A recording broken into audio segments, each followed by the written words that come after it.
പകൽ വാർത്ത തുടങ്ങുന്നു. പ്രധാന തലക്കെട്ടുകൾ. അതിജീവിതയെ ബലാത്സംഗം ചെയ്ത കേസിൽ ജാമ്യത്തിലുള്ള മുൻ സർക്കാർ അഭിഭാഷകൻ PG മനു തൂങ്ങി മരിച്ച നിലയിൽ. മൃതദേഹം കണ്ടെത്തിയത് കൊല്ലത്തെ വീട്ടിൽ. മനുവിന്റെ മരണം മറ്റൊരു കേസിൽ ഇരയായ യുവതിയോട് മാപ്പ് പറയുന്ന ദൃശ്യങ്ങൾ പുറത്തുവന്നതിന് പിന്നാലെ.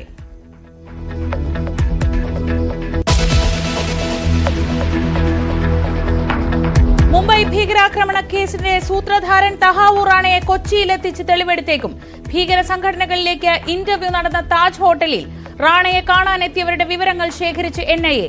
ഭീകരാക്രമണത്തിന്റെ ഗൂഢാലോചന നടന്നത് ദുബായിലെന്നും കണ്ടെത്തൽ.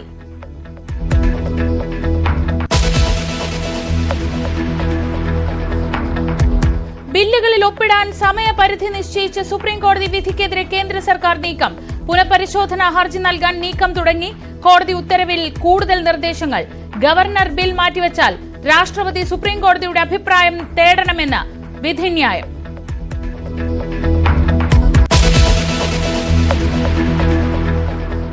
വഖഫ് നിയമത്തെ കുറ്റപ്പെടുത്തി സംസ്ഥാന സർക്കാരിൽ വിശ്വാസമർപ്പിച്ച് ബിഷപ്പ് ആംബ്രോസ് പുത്തൻവീട്ടിൽ. മുനമ്പം പ്രശ്നം പരിഹരിക്കാൻ പുതിയ വഖഫ് നിയമം പര്യാപ്തമല്ല. ഈ അമെന്റ്മെന്റിൽ തന്നെ ചില പോസിറ്റീവായിട്ടുള്ള കാര്യങ്ങളുണ്ട്, ചില നെഗറ്റീവായിട്ടും. ഞാനിപ്പോൾ വായിക്കാൻ തുടങ്ങിയപ്പോൾ എനിക്ക് മനസ്സിലാകുന്നത് അങ്ങനെ തന്നെയാണ്. മുനമ്പം പ്രശ്നം വഷളാക്കിയത് സംസ്ഥാന സർക്കാരാണെന്ന അഭിപ്രായമില്ല.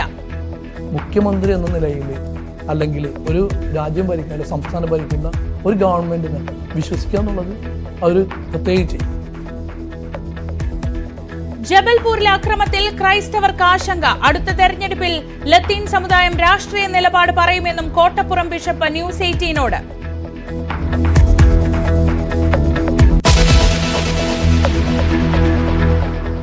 വഖഫ് നിയമത്തിനെതിരായ പ്രതിഷേധം അക്രമാസക്തമായ ബംഗാളിൽ സമാധാന ശ്രമങ്ങൾ. മുർഷിദാബാദിൽ പട്ടാളത്തെയും കേന്ദ്ര പോലീസിനെയും വിന്യസിച്ചു. അക്രമങ്ങളിൽ കൊല്ലപ്പെട്ടത് 3 പേർ. സ്ഥിതി ഏറെക്കുറെ ശാന്തം.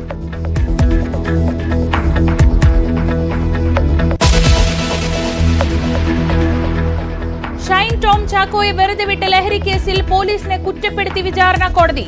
നടപടിക്രമങ്ങൾ പൂർത്തിയാക്കുന്നതിൽ ഗുരുതര വീഴ്ചകൾ. പിടിച്ചെടുത്ത കൊക്കൈന്റെ ഘടകങ്ങൾ വേർതിരിച്ച് പരിശോധിച്ചില്ലെന്നും കോടതി.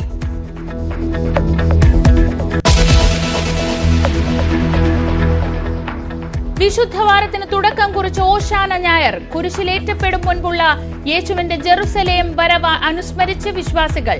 ക്രൈസ്തവ ദേവാലയങ്ങളിൽ പ്രാർത്ഥനകളും കുരുത്തോല പ്രദക്ഷിണവും.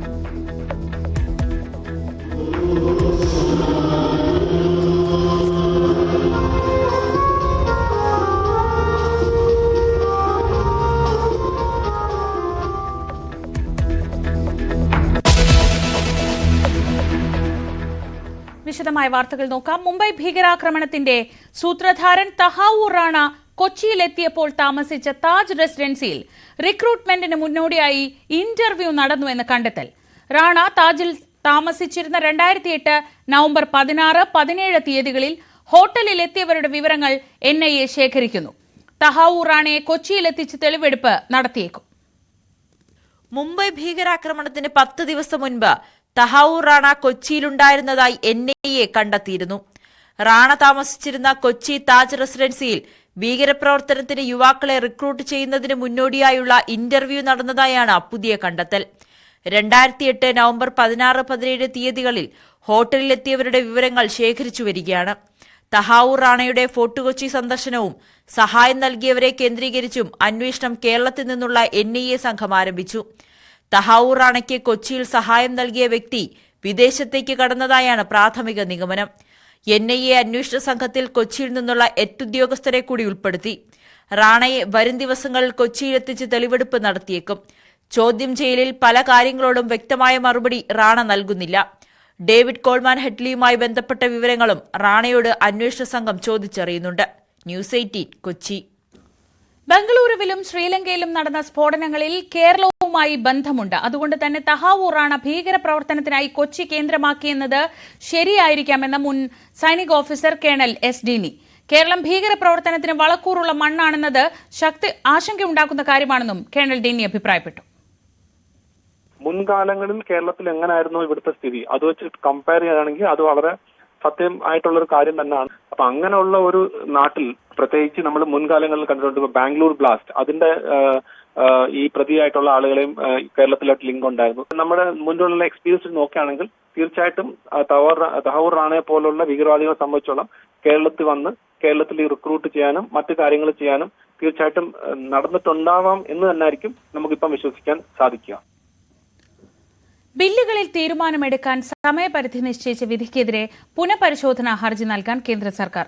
കേന്ദ്ര ആഭ്യന്തര മന്ത്രാലയം ഇതിനായി നടപടി ആരംഭിച്ചു. അതേസമയം ബിൽ ഭരണഘടനാ വിരുദ്ധമാണെന്ന് പറഞ്ഞ് ഗവർണർ മാറ്റിവെച്ചാൽ രാഷ്ട്രപതിക്ക് സുപ്രീംകോടതിയുടെ അഭിപ്രായം തേടാമെന്ന് തമിഴ്നാട് കേസിലെ ഉത്തരവിൽ വ്യക്തമാക്കുന്നുണ്ട്. നിയമസഭ പാസാക്കിയ ബില്ലിൽ തീരുമാനമെടുക്കാതെ പിടിച്ചുവെക്കുന്നത് നിയമവിരുദ്ധമെന്നുത്തരവിട്ട വിധിയിലാണ് സുപ്രീംകോടതി സമയപരിധി നിശ്ചയിച്ചത്. രാഷ്ട്രപതിക്കും വീറ്റോ അധികാരമില്ലെന്നും ബില്ലുകൾ അംഗീകാരത്തിനായി ലഭിക്കുമ്പോൾ 3 മാസത്തിനകം തീരുമാനമെടുക്കണമെന്നുമായിരുന്നു കോടതി വിധി. ഇതിനെതിരെയാണ് കേന്ദ്ര സർക്കാർ പുനഃപരിശോധനാ ഹർജി നൽകുക.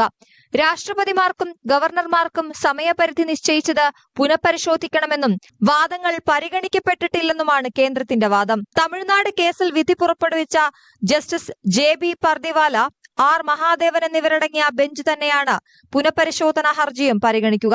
സമയപരിധി ഭരണഘടനയിൽ പറയുന്നില്ലെന്നിരിക്കെ ഭേദഗതി കൊണ്ടുവരാൻ കോടതിക്ക് അധികാരമില്ലെന്ന് കേരള ഗവർണർ രാജേന്ദ്ര അർലേക്കർ അഭിപ്രായപ്പെട്ടിരുന്നു.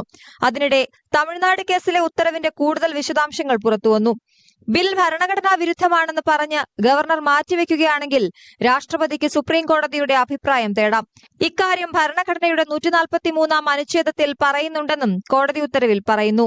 National desk, news 18.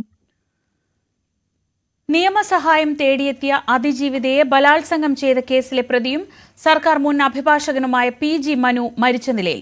കൊല്ലം ആനന്ദവല്ലീശ്വരത്തെ താമസ സ്ഥലത്താണ് മരിച്ച നിലയിൽ കണ്ടെത്തിയത്. വിവരങ്ങളുമായി കൊല്ലത്ത് നിന്ന് S വിനീഷും കൊച്ചിയിൽ നിന്ന് ഡാനി പോളും ചേരുന്നുണ്ട്. വിനീഷ്, എപ്പോഴാണ് ഈ മൃതദേഹം കണ്ടെത്തിയത്? ഇയാൾ ജാമ്യത്തിൽ ഇറങ്ങിയിരുന്നു. കഴിഞ്ഞ ദിവസം ചില ദൃശ്യങ്ങളൊക്കെ പുറത്തു വന്നിരുന്നു. മറ്റൊരു കേസിൽ ഒരു യുവതിയോട് മാപ്പ് പറയുന്ന ദൃശ്യങ്ങളൊക്കെ പുറത്തു വന്നിരുന്നു. ഇവിടെയാണോ ഇയാൾ സ്ഥിരതാമസമുണ്ടായിരുന്നത്? തീർച്ചയായും അല്പസമയം മുന്നെയാണ് ഇത്തരത്തിലൊരു വാർത്ത പുറത്തു വരുന്നത്. മുൻ സർക്കാർ അഭിഭാഷകനായ PG മനുവിനെയാണ് കൊല്ലത്തെ വാടക വീട്ടിൽ മരിച്ച നിലയിൽ കണ്ടെത്തിയത്. കേസിന്റെ ആവശ്യങ്ങൾക്കായി താമസിച്ചിരുന്ന വാടക വീട്ടിലാണ് തൂങ്ങി മരിച്ച നിലയിലായിരുന്നു ശരീരം കണ്ടെത്തിയത്. ഇയാൾ എറണാകുളം പിറവം സ്വദേശിയാണ്. അതുപോലെ തന്നെ മരണകാരണം വ്യക്തമായിട്ടില്ല. പോലീസ് സ്ഥലത്തെത്തി ഇൻക്വസ്റ്റ് നടപടികൾ തുടങ്ങിയിരിക്കുകയാണ്.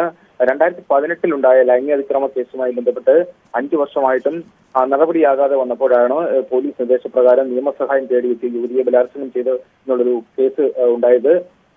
അതുപോലെ തന്നെ ഓഫീസിൽ വെച്ചും വീട്ടിൽ വെച്ചും ബലാത്സംഗം ചെയ്തെന്നാണ് കേസിൽ പറഞ്ഞിരുന്നത്. ബലാത്സംഗം IT ആക്ട് പ്രകാരമുള്ള വകുപ്പുകൾ ചുമത്തിയാണ് PG മനുവിനെതിരെ കേസെടുത്തിരുന്നത്. കർശന ഉപാധികളോടെ ഇയാൾക്ക് ഹൈക്കോടതി പിന്നീട് ജാമ്യം അനുവദിക്കുകയൊക്കെ ചെയ്തിരുന്നു. എന്തായാലും ഇന്ന് പുലർച്ചെയാണ് ഇത്തരമൊരു മരണവാർത്ത പുറത്തു വരുന്നത്. ഇയാൾ താമസിച്ചിരുന്ന വാടക വീട്ടിൽ തൂങ്ങി മരിച്ച നിലയിൽ കണ്ടെത്തിയിരിക്കുകയാണ്. മരണകാരണം എന്തായാലും വ്യക്തമല്ല, പോലീസ് അന്വേഷിക്കുന്നുണ്ട്. ശരി, വിനീഷാണ് വിവരങ്ങൾ നൽകിയത്. ഡാനി പോൾ കൂടി ചേരുന്നുണ്ട്. ഡാനി, വളരെ പ്രമാദമായ ഒരു സംഭവമായിരുന്നു.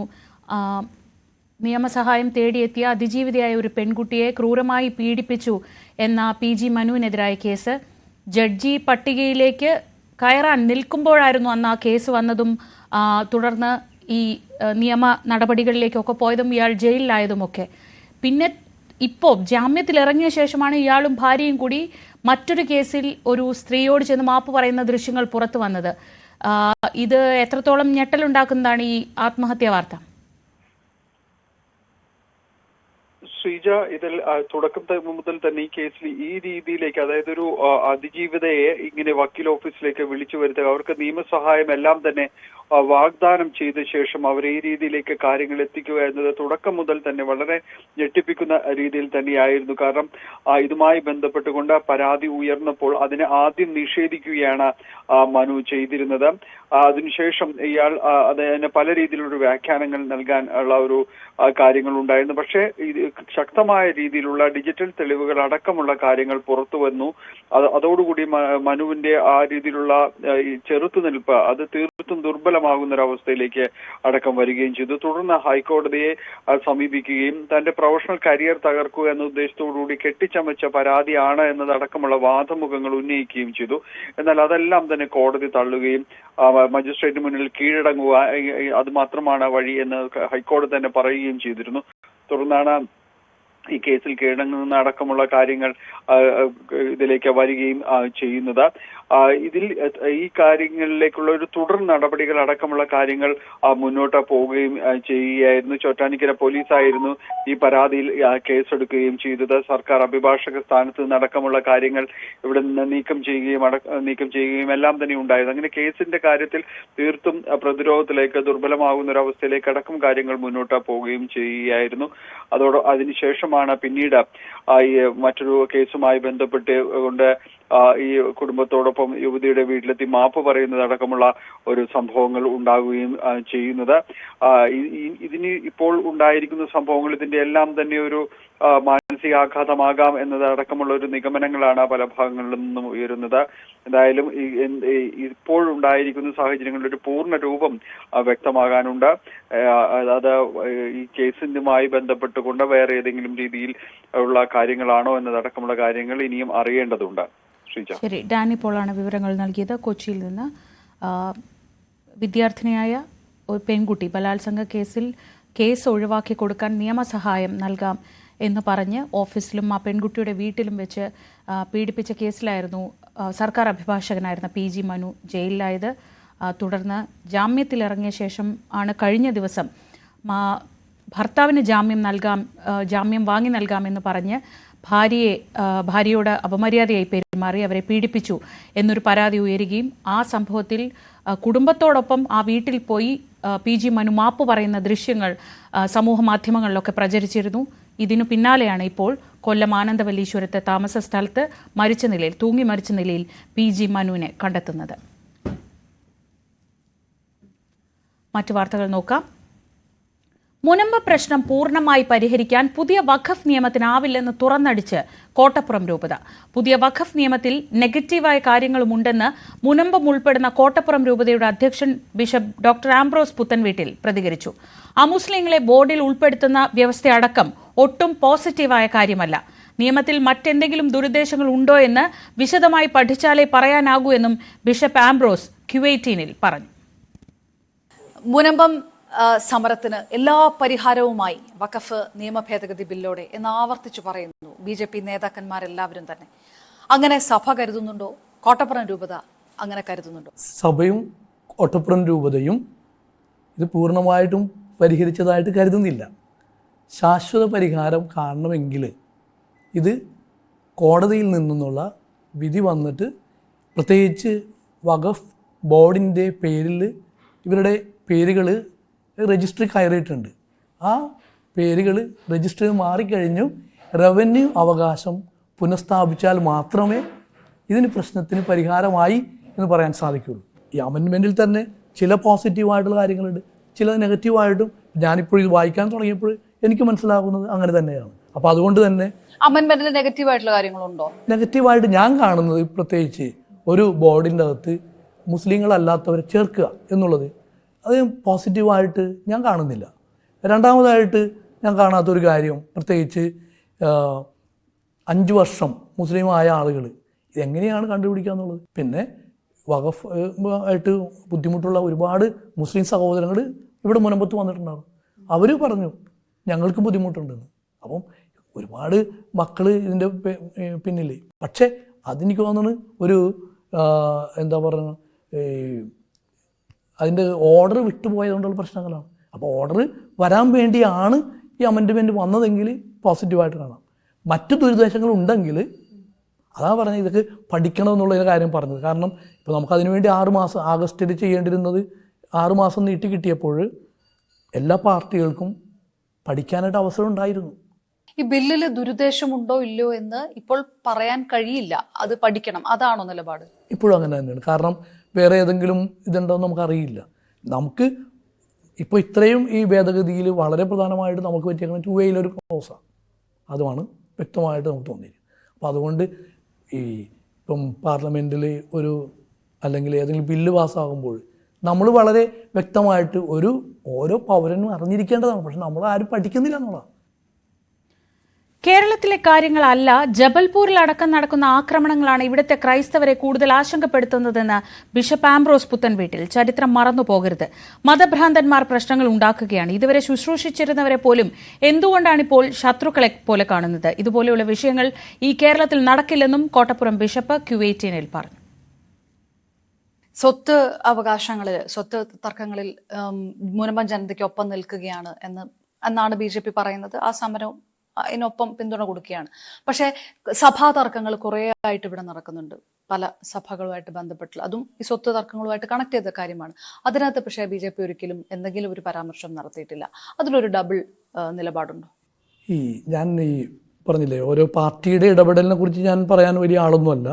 പക്ഷേ എന്നെ ആശങ്കപ്പെടുത്തുന്നത് ഈ കേരളത്തിലെ കാര്യങ്ങളല്ല, നോർത്ത് ഇന്ത്യയിൽ നടക്കുന്ന വലിയ ആക്രമണങ്ങളൊക്കെയാണ്. അതുകൊണ്ടാണ് പറയുന്നത്, ചരിത്രം മറന്നു പോകുന്ന ആളുകൾ അത് ചിലപ്പോൾ നമ്മൾ ഫനാറ്റിക് ആയിക്കഴിഞ്ഞ് കഴിഞ്ഞാൽ പ്രശ്നം ഉണ്ടാകുന്നതാണ്. എന്തുകൊണ്ട് ഇത്രയും നാളിപ്പോൾ ഈ ശുശ്രൂഷിച്ചിരുന്ന ആളുകൾ അല്ലെങ്കിൽ അവരൊക്കെ പെട്ടെന്ന് ശത്രുക്കളായി തീരാൻ കാരണം എന്താണ്? എന്തുകൊണ്ട് അവിടെ നശിപ്പിക്കപ്പെടുന്നു അല്ലെങ്കിൽ പള്ളി ആക്രമിക്കപ്പെടുന്നു? ഇവിടെയൊക്കെ നമ്മൾ ചിന്തിക്കേണ്ടതാണ്. അപ്പോൾ യഥാർത്ഥത്തിൽ നല്ലൊരു എഡ്യൂക്കേഷൻ കൊടുക്കാത്തതുകൊണ്ടാണ്, യഥാർത്ഥത്തിൽ ചിന്തിക്കുന്ന മനുഷ്യർ, അതുകൊണ്ടാണ് കേരളത്തിൽ ഇങ്ങനെയൊന്നും നടക്കാത്തത്. മുനമ്പത്ത് രാഷ്ട്രീയ മുതലെടുപ്പുണ്ടാകുമെന്ന് നേരത്തെ കരുതിയതാണെന്ന് ബിഷപ്പ് ആംബ്രോസ് പുത്തൻവീട്ടിൽ. വൈകാരികമായി കാര്യങ്ങൾ എടുക്കരുതെന്ന് നേരത്തെ തന്നെ മുനമ്പം ജനതയോട് പറഞ്ഞതാണ്. അവരെ സഹായിക്കാൻ ആരാണ് മുന്നിൽ നിൽക്കുന്നത് എന്നതിനൊപ്പം ഇതുവരെയുള്ള വാർത്തകളും ചരിത്ര പഠനവും സഭയുടെ മുന്നിലുണ്ടെന്നും ബിഷപ്പ് ആംബ്രോസ് പറഞ്ഞു. ആരുടെയും കണ്ണിൽ പൊടിയിടാൻ പറ്റില്ലെന്നും ജനത കാര്യങ്ങൾ കൃത്യമായി മനസ്സിലാക്കുമെന്നും ബിഷപ്പ് ആംബ്രോസ് Q18 കൂട്ടിച്ചേർത്തു. ഒരു രാഷ്ട്രീയ മുതലെടുപ്പിന് അവസരം കൊടുത്തത് സഭയാണ്. കാരണം LDFനും UDFനെയും കുറ്റപ്പെടുത്തിക്കൊണ്ട് ഞങ്ങൾക്കൊപ്പം നിൽക്കുന്ന അല്ലെങ്കിൽ സമരസമിതിക്കൊപ്പം നിൽക്കുന്നത് BJP മാത്രമാണ് എന്നുള്ള തരത്തിലുള്ള പരാമർശങ്ങൾ പലയിടത്തും വന്നു എന്നുള്ളതാണ്. കോട്ടപ്പുറം രൂപതയോ അതുപോലെ തന്നെ KRLCC അല്ലെങ്കിൽ കേരളത്തിലെ ലത്തീൻ സഭയോ അല്ലെങ്കിൽ KCBC ഇതൊന്നും പറഞ്ഞിട്ടില്ല. ചില ആളുകൾ ഇത് പറഞ്ഞു ഇതിങ്ങനെയാണ് എന്ന് പറഞ്ഞ് പരത്തുമ്പോൾ നമ്മൾ അതിൽ നിന്നും യഥാർത്ഥത്തിൽ എന്താണ് മനസ്സിലാക്കും. പിന്നെ സഭ പറയുന്നതനുസരിച്ച് പ്രവർത്തിക്കുന്ന അത്ര വലിയ വ്യക്തമായിട്ട്, അത് പ്രത്യേകിച്ച് നമുക്ക് പറയാം നമ്മുടെ വ്യക്തിപരമായ ആത്മീയ ജീവിതത്തിലല്ലാതെ ഭൗതികമായ ജീവിതത്തിലോ സാമൂഹികമായ ജീവിതത്തിലോ അത്ര ഭംഗിയായിട്ട് ചെയ്യുന്ന ആളുകളുണ്ടെന്ന് നമുക്കങ്ങനെ തിരിച്ച് പറയാൻ പറ്റത്തില്ല. ഞാൻ പറയുന്നത് കൊണ്ട് ഇന്ന ആൾ ഇന്ന പാർട്ടി ചേരുമെന്ന് പറഞ്ഞാലും അതും എനിക്ക് തോന്നുന്നില്ല. കാരണം നമ്മുടെ ആളുകൾ ആരും തന്നെ കളിപ്പാവടമല്ല. വഖഫ് നടപടിക്രമങ്ങൾക്ക് കേരളം സ്റ്റേ വാങ്ങിയത് ട്രൈബ്യൂണലിനെ ഭയന്നാണെന്ന് പ്രതിപക്ഷ നേതാവ് VD സതീശൻ. സംഘപരിവാർ അജണ്ടയ്ക്ക് വഴിയൊരുക്കി കൊടുക്കുകയാണ്. വഖഫ് മന്ത്രിയുടെ കൂടി അനുമതിയോടെയാണ് കോടതിയിൽ നിന്നുള്ള സ്റ്റേ എന്നും VD സതീശൻ പറഞ്ഞു.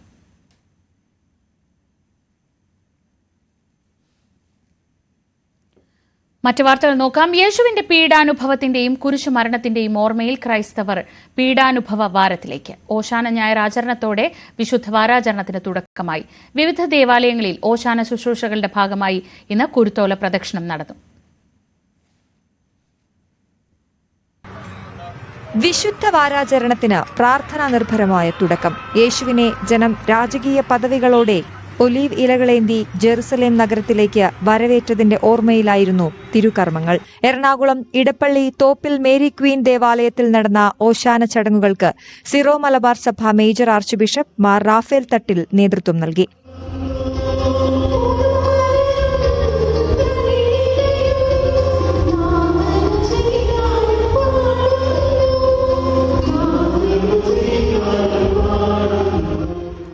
തിരുവനന്തപുരം പട്ടം സെന്റ് മേരീസ് കത്തീഡ്രലിൽ നടന്ന ചടങ്ങുകൾക്ക് ബസേലിയോസ് മാർ ക്ലീമീസ് ബാവയും പാളയം സെന്റ് ജോസഫ് കത്തീഡ്രലിൽ ലത്തീൻ അതിരൂപത ആർച്ച് ബിഷപ്പ് തോമസ് ജെ നെറ്റോയും ചടങ്ങുകൾക്ക് കാർമ്മികത്വം വഹിച്ചു. ഹൃദയങ്ങളിൽ രൂപാന്തരം സംഭവിക്കുന്നതാകട്ടെ വിശുദ്ധവാരമെന്ന് archbishop Thomas J Netto പറഞ്ഞു. ഈ ജീവിതത്തിൽ നമ്മുടെ ഓരോരുത്തരെയും മുന്നിൽ ദൈവം കാണിച്ചു തരുന്ന പാത ഏതാണ്? ക്രിസ്തു നമുക്ക് കാണിച്ചു തരുന്ന വഴി ഏതാണ്? ഇതിനുള്ള ഉത്തരമാണ് ഈ വിശുദ്ധ വാരത്തിലെ എല്ലാ ആഘോഷങ്ങളും തിരുക്കർമ്മങ്ങളും തിരുവചനങ്ങളും. ഇന്ന് നമുക്ക് ദൈവത്തോട് പ്രത്യേകം പ്രാർത്ഥിക്കാം.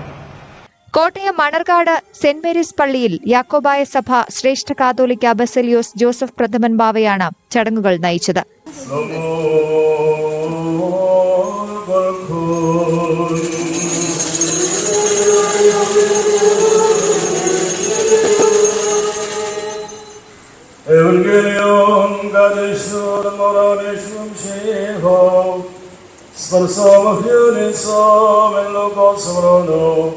കോട്ടയം പുളിക്കൽ കവല സെന്റ് പീറ്റേഴ്സ് പള്ളിയിൽ ഓർത്തഡോക്സ് സഭ പരമാധ്യക്ഷൻ ബസേലിയോസ് മാർത്തോമ മാത്യൂസ് തൃതീയൻ കാതോലിക്ക ബാവ നേതൃത്വം വഹിച്ചു.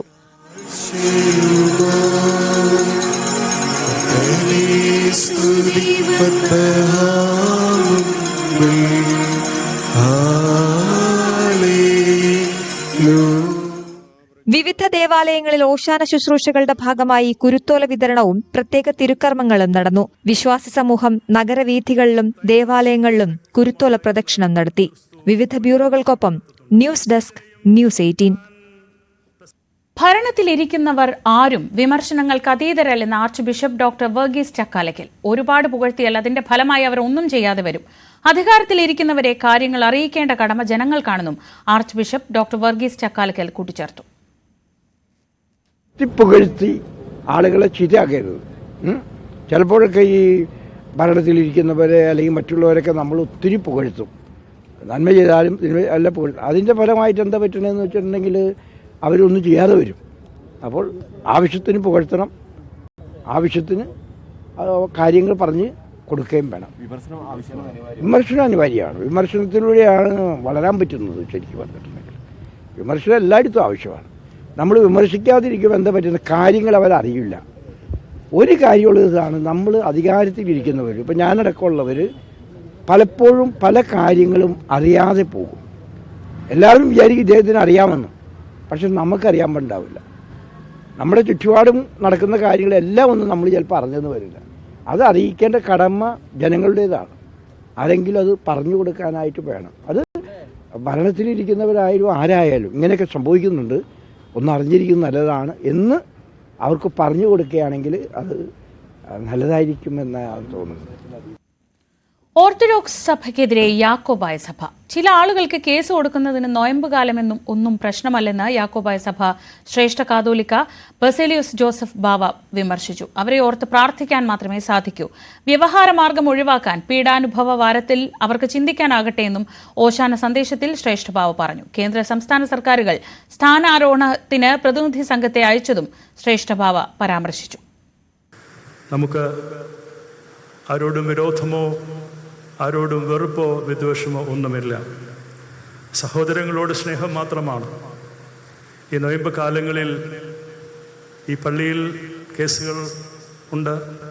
അതുപോലെ തന്നെ കോട്ടയം ഭദ്രാസന മെത്രാപ്പോലീത്ത ദേവാലയങ്ങളിൽ കയറരുത് എന്ന് പറഞ്ഞുകൊണ്ട് മറ്റൊരു കേസ് കൊടുത്തിരുന്നു.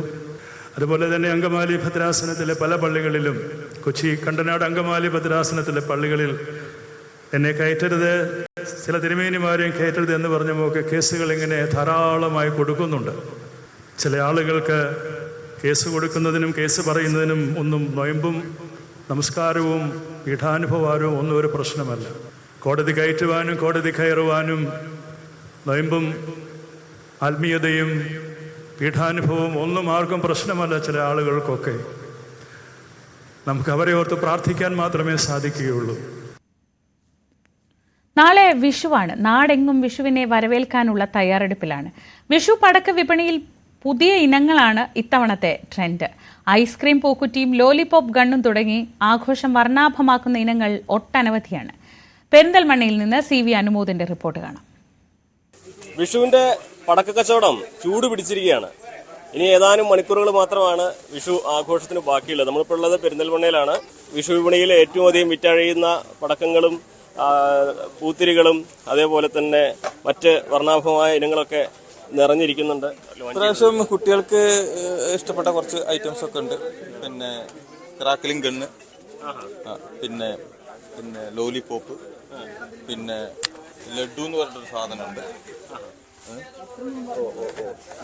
ലഡു ക്രാക്കലിംഗ് ലഡു, ഇത് ക്രാക്കിലിംഗ് ആയിട്ടുള്ള ഫ്ലവർ പോട്ടാണ്. സാധാരണ പോലെ ഈ കമ്പിത്തിരി, പിന്നെ മേശപ്പൂവ്, ചക്രം, അത് വിട്ടിട്ടൊരു കളി ഇല്ല. അതാണ് മെയിൻ ആയിട്ട് പോകണം. പിന്നെ അതിന്റെ കൂട്ടത്തിൽ ഫാൻസി ഐറ്റംസ്, പിന്നെ സ്കൈ ഷോട്ട് നന്നായിട്ട് പോകുന്നുണ്ട്. ഒരു 10-15 മിനിറ്റ് ഇങ്ങനെ ആകാശത്തേക്ക് പോയി അങ്ങനത്തെ സാധനങ്ങളുണ്ട്. ഇതാണല്ലേ ഇത് 15 ഷോട്ട് വിത്ത് മ്യൂസിക് മെലഡി. ഓ പാട്ട് കേൾക്കാം. പാടി എന്തോ ഒരു ചൂളം വിളിയോ ശബ്ദം. ഒന്ന് സാമ്പിളായിട്ട് നമുക്ക് ഇന്നലെ കാണിക്കാം. പുറത്ത് വെച്ച് കത്തിച്ച് നോക്കാം. എന്നാല് അപ്പൊ നമ്മൾ ഈ വെറൈറ്റി സാധനങ്ങൾ എന്തൊക്കെയാന്നുള്ളത് ആദ്യം ഒന്ന് കണ്ടു നോക്കാം.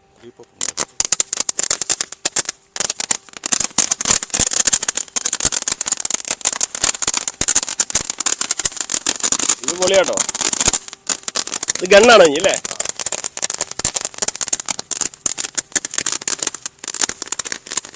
ഓ ഇത് പൂക്കുറ്റിയുടെ പോലെ തന്നെയാണ്. പൂക്കുറ്റി.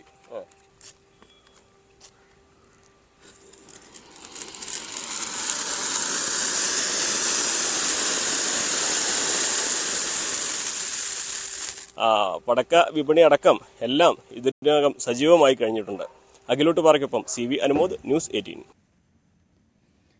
മറ്റു വാർത്തകൾ നോക്കാം. നടൻ ഷൈൻ ടോം ചാക്കോ കുറ്റവിമുക്തനാക്കപ്പെട്ട കൊക്കെയിൻ കേസിൽ പോലീസ് അന്വേഷണത്തിലെ പിഴവുകൾ എണ്ണിപ്പറഞ്ഞ് വിചാരണ കോടതി. അന്വേഷണം നടപടിക്രമങ്ങൾ പാലിച്ച് പൂർത്തിയാക്കുന്നതിൽ പോലീസിന് വീഴ്ച പറ്റിയെന്നും ഷൈൻ ടോം ചാക്കോ ഉൾപ്പെടെയുള്ള പ്രതികൾ കൊക്കെയിൻ ഉപയോഗിച്ചോ എന്ന് പരിശോധിച്ചില്ലെന്നും ഉത്തരവിലുണ്ട്. വിധി പറഞ്ഞ് 2 മാസങ്ങൾക്ക് ശേഷമാണ് വിധിപ്പകർപ്പ് പുറത്തുവരുന്നത്. ഫെബ്രുവരി 11 ഷൈൻ ടോം ചാക്കോ ഉൾപ്പെടെയുള്ള 5 പ്രതികളെ എറണാകുളം അഡീഷണൽ സെഷൻസ് കോടതി കുറ്റവിമുക്തരാക്കിയത്.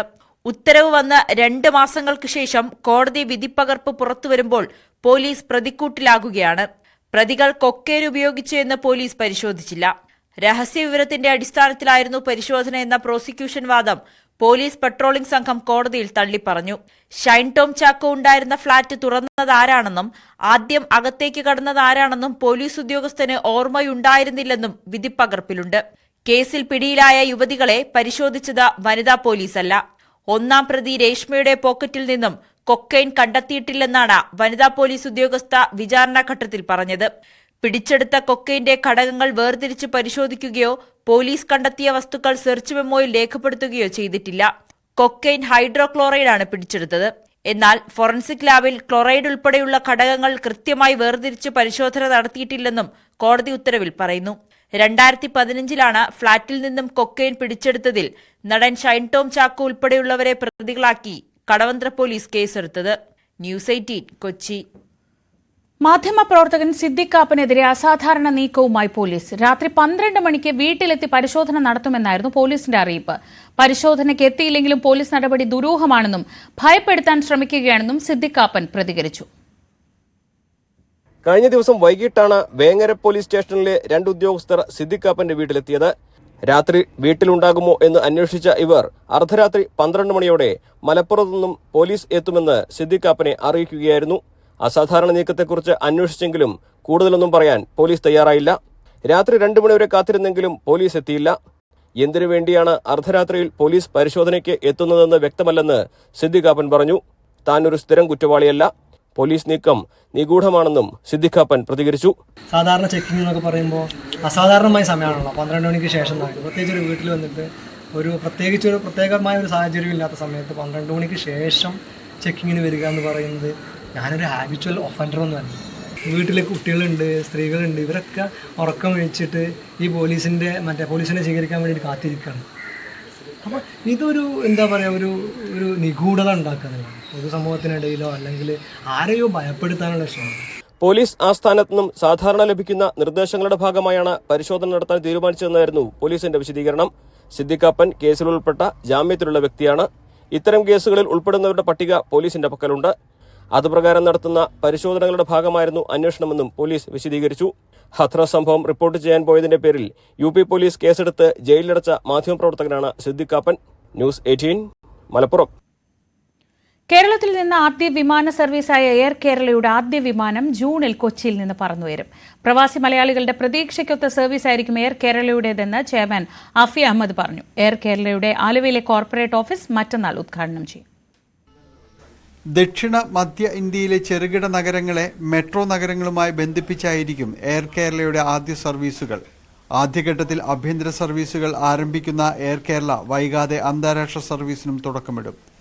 പ്രവാസി മലയാളികളുടെ പ്രതീക്ഷയ്ക്കൊത്ത് എയർ കേരള പറക്കുമെന്ന് ചെയർമാൻ അഫി അഹമ്മദ് പറഞ്ഞു.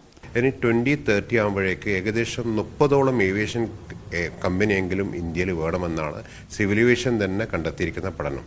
കാരണം വരും ദിവസങ്ങളിൽ ട്രാവലേഴ്സ് കൂടുകയാണ്.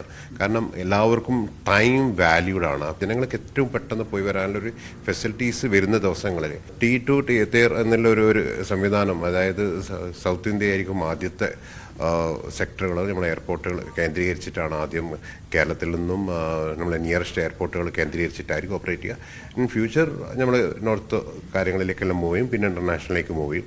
പക്ഷേ ബിഗിനിങ്ങിൽ നമ്മൾ സൗത്ത് മാത്രം കേന്ദ്രീകരിച്ചിട്ട് ഓപ്പറേറ്റ് ചെയ്യാനാണ് ഉദ്ദേശിക്കുന്നത്. 76 സീറ്റുകളുള്ള ATR വിമാനങ്ങളാണ് സർവീസിന് ഉപയോഗിക്കുന്നത്.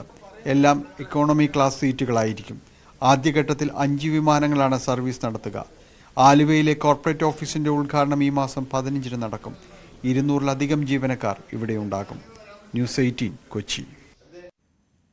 ഇന്നത്തെ സ്വർണ്ണ വെള്ളി നിരക്കുകൾ. കവിത ഗോൾഡ് ആൻഡ് ഡയമണ്ട്സ് ഇന്നത്തെ സ്വർണം വെള്ളി നിരക്കുകൾ നിങ്ങൾക്കായി സമർപ്പിക്കുന്നത് Kavitha gold and diamonds. Choose your special.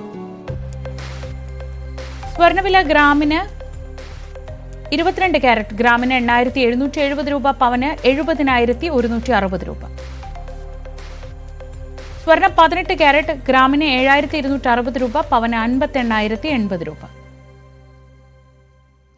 വെള്ളി ഗ്രാമിന് 107 രൂപ, കിലോഗ്രാമിന് 1,07,000 രൂപ. കവിത ഗോൾഡ് ആൻഡ് ഡയമണ്ട്സ് ഇന്നത്തെ സ്വർണം വെള്ളി നിരക്കുകൾ നിങ്ങൾക്കായി സമർപ്പിച്ചത് Kavitha gold and diamonds. Choose your special. പകൽ വാർത്ത പൂർണ്ണമാവുന്നു. ഇനി സകലമാന കേരളം കാണാം. അനുശ്രീ ചേരും.